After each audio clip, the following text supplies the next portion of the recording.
Hello friends, आशा है आप सब ठीक होंगे। आइए शुरू करते हैं आज की कहानी। रात का समय था। चारों ओर घुप अंधेरा छाया हुआ था। केवल एक ही कमरा प्रकाशित था। वहां 4 मोमबत्तियां जल रही थीं। चारों मोमबत्तियां एकांत देख आपस में बातें करने लगीं।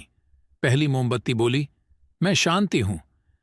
जब मैं इस दुनिया को देखती हूं तो बहुत दुखी होती हूं। चारों ओर आपाधापी, लूट खसोट और हिंसा का बोलबाला है। ऐसे में यहां रहना बहुत मुश्किल है।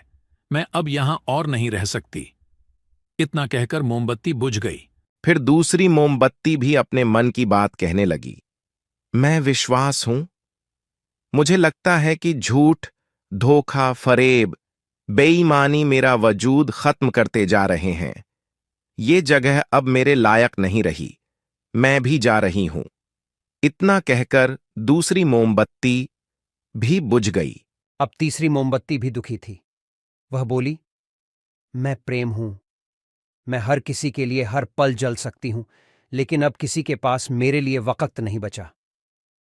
स्वार्थ और नफरत का भाव मेरा स्थान लेता जा रहा है। लोगों के मन में अपनों के प्रति भी प्रेम भावना नहीं बची। अब यह सहना मेरे बस की बात नहीं। मेरे लिए जाना ही ठीक होगा, कहकर तीसरी मोमबत्ती भी बुझ गई। तीसरी बत्ती बुझी ही थी कि कमरे में एक बालक ने प्रवेश किया। मोमबत्तियों को बुझा हुआ देख उसे बहुत दुख हुआ। उसकी आंखों से आंसू बहने लगे। दुखी मन से वो बोला, इस तरह बीच में ही मेरे जीवन में अंधेरा कर कैसे जा सकती हो तुम? तुम्हें तो अंत तक पूरा जलना था, लेकिन तुमने मेरा साथ छोड़ दिया। अब मैं क्या करूंगा? बालक की बात सुन चौथी मोमबत्ती बोली, घबराओ नहीं बालक, मैं आशा हूं और मैं तुम्हारे साथ हूं।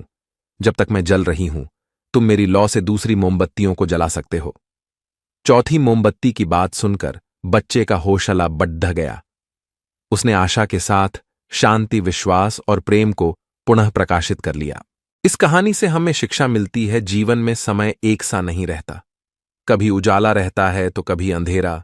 जब जीवन में अंधकार आए, मन अशांत हो जाए, विश्वास डगमगाने लगे और दुनिया पराई लगने लगे, तब आशा का दीपक जला लेना। जब तक आशा का दीपक जलता रहेगा, जीवन में कभी अंधेरा नहीं हो सकता। आशा के बल पर जीवन में सब कुछ पाया जा सकता है। इसलिए आशा का साथ कभी ना छोड़े।